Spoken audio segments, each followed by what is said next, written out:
Terima kasih Dr. Andi selaku moderator pada webinar siang hari ini. Assalamualaikum warahmatullahi wabarakatuh. Selamat siang, salam sejahtera, salam hormat kami sampaikan kepada para guru-guru kami, para senior, dan teman-teman sejawat dimanapun berada. Alhamdulillah pada siang hari ini kita semua masih diberikan kesehatan, sehingga bisa bersama-sama berbagi ilmu pada forum webinar Bedah Surabaya yang pertama ini. Terima kasih juga saya sampaikan kepada para panitia yang sudah bekerja keras mewujudkan webinar bedah seri pertama ini, dan mudah-mudahan berikutnya juga akan berlangsung terus secara kontinu. Baik, saya pada kesempatan hari ini dipercaya untuk membawakan materi mengenai prinsip dasar rekonstruksi onkologi. Jadi definisi rekonstruksi onkologi adalah suatu proses untuk mengembalikan tubuh manusia menjadi utuh kembali, baik secara fungsi dan bentuknya, setelah suatu pengangkatan tumor secara radikal. Sebelum kita membahas mengenai jenis-jenis rekonstruksi, kemudian prinsip bedah rekonstruksi, kita coba lihat dulu perkembangan sejarahnya bagaimana. Jadi, laporan ilmiah yang paling awal, yaitu laporan dari Tagliacozzi, ini seorang ahli bedah dari Italia, pada tahun 1586, jadi kurang lebih sudah 500 tahun yang lalu. Dia melakukan rekonstruksi nasal dengan upper arm pedicle flap, yaitu suatu tindakan rekonstruksi di mana saat itu memang banyak terdapat pasien-pasien dengan hidung yang diamputasi gitu. Kemudian dia melakukan suatu percobaan rekonstruksi dan ternyata berhasil. Dia membuat flap dari lengan atas, sisi volar, kemudian ditempelkan di bagian hidung, kemudian setelah beberapa minggu kemudian dipotong pedikelnya. Ini menjadi laporan rekonstruksi bedah yang pertama kali yang dikenal di dunia modern. Kemudian sempat berhenti setelah kurang lebih 3 abad, baru pada tahun 1870, Reverdin ini dari Swiss memperkenalkan teknik skin graft yang sekarang sudah kita sering pakai ya. Jadi Reverdin ini menggunakan alat yang disebut dengan Reverdin needle, seperti gambar yang di sebelah kanan bawah itu. Itu adalah suatu alat yang digunakan untuk menjepit kulit, diangkat ke atas, kemudian dengan scalpel, kulitnya dipotong, kemudian ditempelkan ke area yang memerlukan skin graft atau area resipiennya. Teknik ini banyak dipakai saat Perang Dunia Pertama dan Perang Dunia Kedua, terutama di mana saat itu banyak terjadi korban-korban perang yang mengalami luka, baik luka bakar maupun luka karena pecahan bom, sehingga sangat populer saat itu. Hingga kemudian tahun 1906, ini Tansini melaporkan, yaitu latissimus dorsi flap pada kasus kanker payudara pasca mastektomi radikal. Jadi pada saat itu, seperti kita ketahui, teknik mastektomi pada kanker payudara adalah teknik mastektomi Halsted, di mana semua jaringan payudara diambil beserta kulitnya, kemudian otot pectoralis mayor dan minor, dan kelenjar getah bening level 1, 2, sampai 3. Sehingga menimbulkan defek yang cukup luas, dan biasanya hanya dibiarkan sembuh dengan persekundam atau dengan secondary closure. Maka Tansini ini mencoba bagaimana caranya menutup defek yang cukup luas tadi dengan flap regional, yaitu dengan latissimus dorsi flap, dan berhasil. Sehingga kemudian banyak dipakai sejak tahun 1906 ini. Kemudian flap berkembang terus pada tahun 60-an, ini tahun 63, McGregor pertama kalinya melaporkan suatu lateral forehead flap untuk merekonstruksi oral cancer yang sudah dilakukan reseksi radikal. Kemudian pada tahun 65, Bakamjian ini pertama kali melakukan deltopectoral flap untuk pharyngoesophageal cancer. Nah, di tahun 60-an ini memang mulai berkembang bidang yang dinamakan dengan microsurgery atau bedah mikro.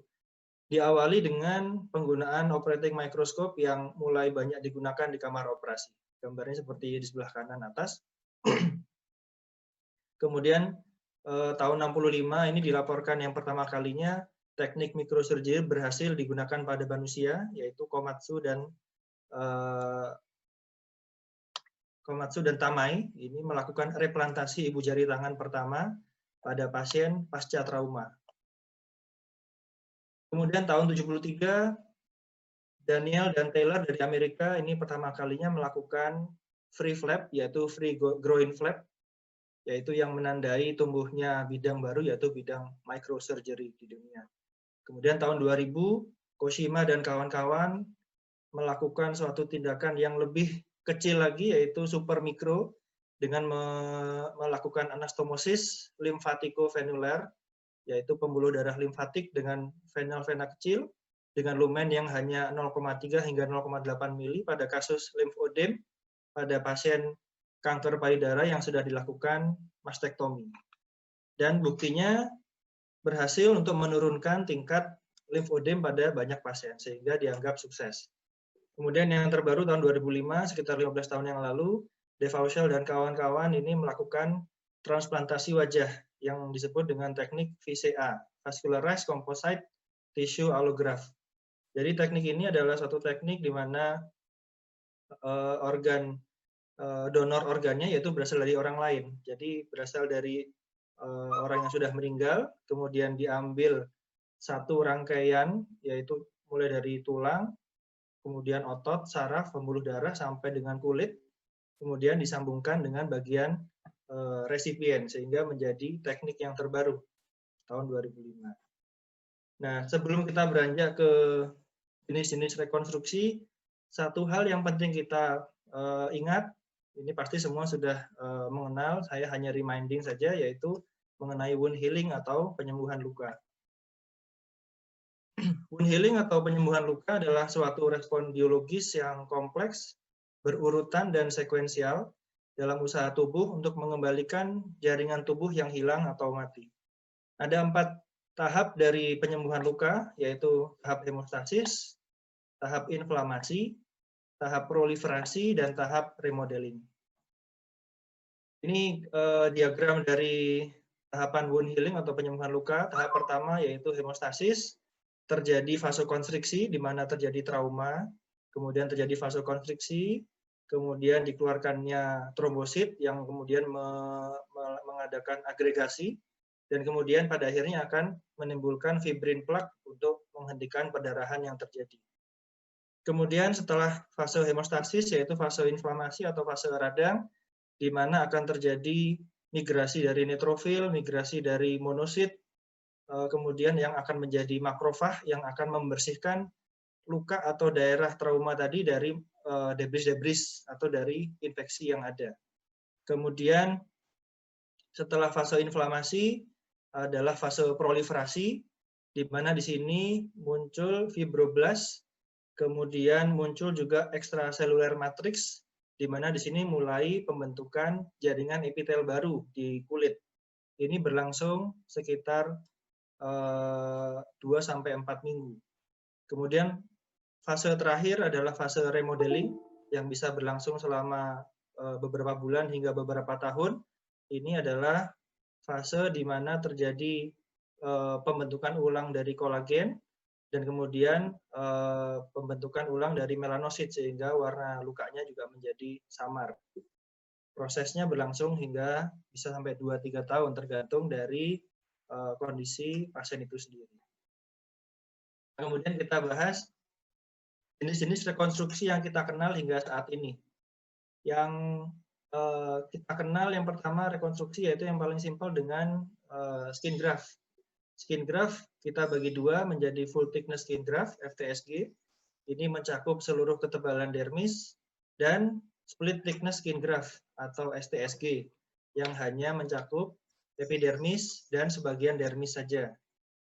Nah, STSG mempunyai kelemahan dan mempunyai kelebihan. Kelemahannya adalah warna dan tekstur yang berbeda dengan kulit sekitar. Bisa kita lihat di gambar kanan bawah, suatu basal sel-CA di daerah forehead lateral yang kemudian dilakukan skin graft. Kita lihat warna kulit setelah di skin graft ini warnanya agak berbeda dengan sampingnya ya. Dan kemudian kelihatan juga pembuluh-pembuluh darah tipis di permukaan kulitnya, artinya lebih rentan terhadap trauma karena tipis tadi. Kemudian muncul juga kontraktur yang lebih berat, dan pada darah donor biasanya muncul scar atau jaringan parut. Tetapi STSG mempunyai keunggulan, yaitu sangat membantu pada kondisi jaringan sekitar defek yang viabilitasnya meragukan, dan dapat menutup defek yang luas, serta pada kasus-kasus tertentu, kasus tumor yang kita ingin lebih mudah untuk melakukan surveillance, apakah terjadi residif tumor atau tidak, itu bisa kita lakukan STSG, karena sifatnya yang tipis tadi, maka kita lebih mudah untuk mendeteksi adanya tumor yang residif. Lokasi donor bisa kita ambil dari daerah paha, daerah bokong, atau dari kulit dinding abdomen. Kemudian setelah FTSG ada full thickness atau FTSG. Keunggulannya adalah warnanya dan teksturnya yang lebih baik dibanding dengan STSG. Kita lihat di gambar sebelah kanan. Setelah dilakukan full thickness skin graft, maka hasilnya mirip sekali dengan jaringan di sekitar defek luka. Dan kemudian keunggulan lainnya adalah lebih tahan terhadap trauma dibanding dengan STSG. Hanya memang kelemahannya, angka take-nya atau take rate dari full thickness ini lebih rendah dibandingkan dengan STSG, dan mempunyai morbiditas daerah donor yang lebih besar. Lokasi donor untuk FTSG bisa kita dapatkan dari daerah preauricula, retroauricula, dari upper eyelid, maupun dari supraclavicular. Dan kita beranjak ke flap. Apakah flap itu? Flap adalah suatu unit jaringan berbeda dengan skin graft. Di sini unit jaringan tersebut disertai dengan suplai pembuluh darah intak. Jadi sudah diambil dengan pembuluh darahnya sendiri saat ditransfer dari daerah donor ke daerah resipien. Flap ini digunakan apabila defek yang terjadi tidak dapat ditutup secara primer, tidak dapat ditutup dengan skin graft, ataupun masih dapat terjadi penyembuhan luka yang baik, sehingga hasilnya akan terjadi wound healing yang baik. Kemudian daerah donornya dapat ditutup secara primer atau secara split thickness skin graft. Untuk klasifikasi flap, sebetulnya ada banyak. Yang terkenal adalah klasifikasi 5C ini, kita bagi menurut sirkulasinya, kemudian menurut komposisinya, menurut contiguity atau tujuannya, menurut konturnya, menurut conditioning atau preparasi sebelum dilakukan flap itu sendiri. Menurut sirkulasinya, yang pertama yaitu random flap. Ini biasanya digunakan pada rekonstruksi di daerah wajah. Di sini di random flap tidak ada suplai pembuluh darah yang spesifik, jadi hanya menggunakan arteri kecil yang ada di wajah. Kemudian rasio antara panjang dan lebar dari flap ini terbatas karena sifat pembuluh darahnya tadi random, tidak ada pembuluh darah yang spesifik. Kemudian kedua yaitu axial flap, di mana pada axial flap ini suplai darah dari pembuluh darahnya adalah spesifik. Misalnya yaitu groin flap, kita ketahui ini mendapatkan suplai darah dari arteri iliaca externa superficialis, atau pectoral flap yang mendapatkan suplai dari perforator arteri mammaria interna. Kemudian ada lagi yang kita kenal sebagai fasciocutaneous flap. Ini adalah suatu flap yang mendapatkan suplai dari arteri yang menembus fascia hingga kulit. Contohnya yang di gambar kanan bawah itu, yaitu sural flap yang mendapat vaskularisasi dari arteri suralis. Kemudian ada musculocutaneous flap, yaitu yang mendapat suplai dari perforator yang menembus otot hingga kulit. Dan kemudian yang terakhir adalah venous flap, yaitu yang mendapatkan pedicle dari vena, kemudian pada saat ditempelkan ke daerah resipien akan disambungkan dengan arteri sehingga menjadi arteri mendapatkan suplai dari arteri tertentu di daerah resipien. Kemudian dari komposisinya, komposisi flap bisa hanya kulit saja, kita kenal cutaneous flap seperti random flap pada wajah itu. Kemudian fasciocutaneous flap terdiri dari fascia dan kulit. Kemudian bisa fascia saja atau fascial flap.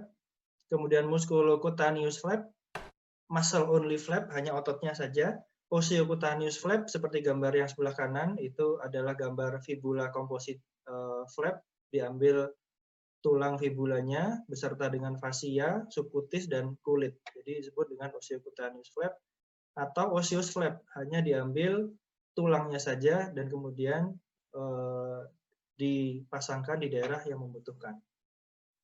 Pembagian berikutnya yaitu contiguity atau tujuannya bisa kita bagi menurut local flap, di mana daerah donornya ini bersebelahan dengan tujuan flapnya. Misalnya tadi local flap di wajah. Kemudian regional flap, ini daerah donornya diambil dari satu regio, misalnya dari regio head and neck, misalnya pada forehead flap untuk menutupi defek di hidung, itu termasuk regional flap. Atau pada ekstremitas atas, misalnya kita ambil flap lokal untuk menutupi defek pada ekstremitas atas dan seterusnya. Kemudian yang berikutnya adalah distant pedicle flap. Distant pedicle flap adalah suatu flap yang donornya diambil dari daerah yang jauh, misalnya latissimus dorsi atau LD flap untuk merekonstruksi head and neck, atau deltopectoral flap untuk rekonstruksi daerah faring atau faringoesophageal. Itu termasuk distant pedicle flap. Kemudian yang terakhir adalah distant free flap, di mana di sini donor terpisah dari daerah asalnya secara terputus suplai darahnya, kemudian dianastomosis secara mikro atau microsurgery. Kemudian dari konturnya, ini menurut konturnya bisa advancement flap, seperti gambar di kanan atas, bisa transposition flap, bisa rotation flap, bisa B-lobe flap, ataupun secara interpolation flap. Ini semuanya biasanya banyak digunakan di daerah wajah, di mana di wajah memang kita ketahui vaskularisasinya baik sehingga mudah untuk didapatkan donor yang baik untuk menutup defek. Yang terakhir pembagiannya menurut conditioning. Ada dua macam conditioning untuk flap, yaitu yang pertama adalah delayed preparation. Ini contohnya pada tram flap, karena tram flap ini mengandalkan arteri epigastrika superior, maka untuk mengoptimalkan flow ke arteri epigastrika superior, bisa kita lakukan pengikatan atau ligasi arteri epigastrika inferior 2 minggu sebelum dilakukan tindakan rekonstruksi. Nah, itu tujuannya sebagai preconditioning arteri epigastrika superior agar flow-nya lebih baik, sehingga saat kita lakukan tindakan rekonstruksi, angka keberhasilannya akan lebih tinggi. Dan yang kedua adalah tissue expansion, seperti gambar di bawah. Tindakan tissue expansion adalah tindakan untuk membuat kulit menjadi lebih lebar, lebih luas lagi dengan ditanamnya tissue expander di bawah kulit. Kemudian secara berkala ditambah volumenya sehingga luasan kulit ini menjadi bertambah, dan pada saat dirasa cukup, ukuran kulitnya kemudian akan ditutupkan ke daerah yang membutuhkan, seperti gambar di bawah. Nah, dari sekian banyak tadi, mulai dari skin graft, dan flap, dengan berbagai macam jenisnya, mana yang akan kita pilih untuk menutup defek luka pada pasien-pasien kita? Kita kenal yang namanya reconstructive ladder. Jadi Mattes dan Nahai pada tahun 1982 ini memperkenalkan konsep reconstructive ladder, yaitu suatu pilihan rekonstruksi yang paling simpel hingga yang paling kompleks, di mana yang paling simpel ini diletakkan di paling bawah, kemudian terus menjadi semakin kompleks hingga yang paling atas, yaitu adalah free flap. Di sini reconstructive ladder ini lebih menitik beratkan pada penutupan defek daripada fungsi dan bentuknya. Seperti ini gambarnya. Jadi yang paling bawah, tangga terbawah adalah penutupan luka dengan persekundam atau secondary intention, naik kemudian primary intention atau jahit primer, naik lagi menjadi delayed primary closure, naik lagi menjadi skin graft, tissue expansion, local tissue transfer berupa flap lokal ataupun flap regional, dan yang terakhir yang paling atas adalah free tissue transfer atau free flap. Nah, di sini disebutkan bahwa filosofi yang diambil adalah the simplest solution is the best. Jadi apabila suatu defek itu bisa ditutup dengan mekanisme yang lebih simpel, yang ada pada tangga yang lebih ke bawah, maka itulah yang lebih baik dilakukan. Contohnya, pada suatu defek di wajah yang bisa dilakukan skin graft, maka tidak perlu dilakukan flap lokal ataupun dengan free flap, karena skin graft juga sudah cukup. Tapi kemudian reconstructive ladder ini disanggah oleh Gottlieb pada tahun 1994 yang mengatakan bahwa seorang ahli bedah dapat memilih jenis rekonstruksi yang paling sesuai dengan pasien dan kasusnya. Jadi seperti lift atau seperti elevator, di mana setiap lantainya adalah pilihan-pilihan untuk rekonstruksi, mulai dari primary closure, skin graft, local flap. Ini para ahli bedah bisa langsung lompat misalnya ke mikrovaskuler atau dengan free flap, atau bisa ke distant flap, tergantung jenis kasus dan kondisi pasien itu sendiri. Dengan pertimbangan utama adalah form and function akhir atau bentuk dan fungsi dari daerah resipien itu pada akhirnya.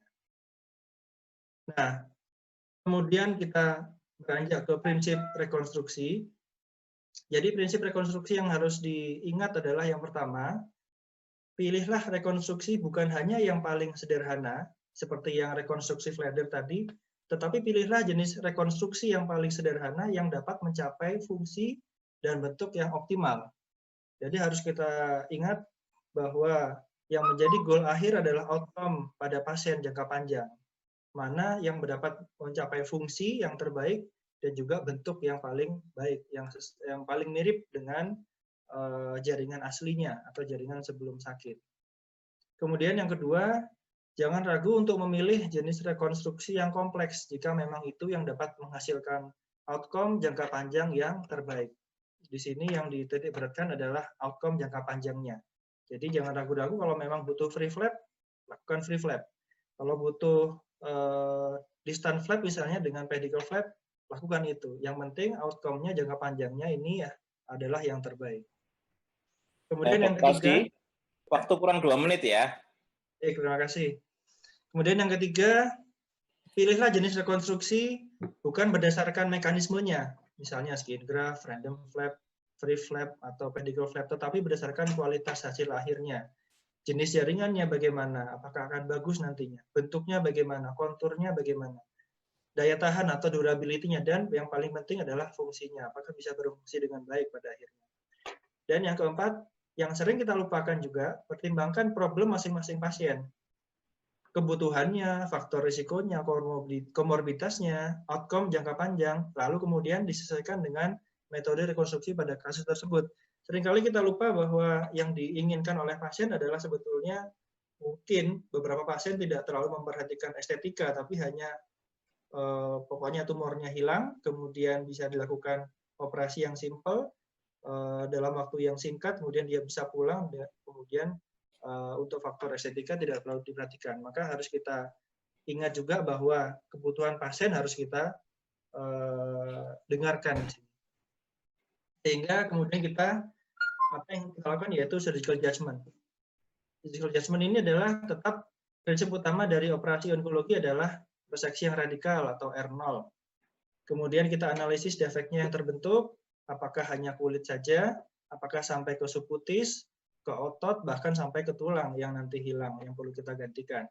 Kemudian apakah ada prosedur sekunder yang diperlukan, seperti tendon graft, nerve graft, atau implan.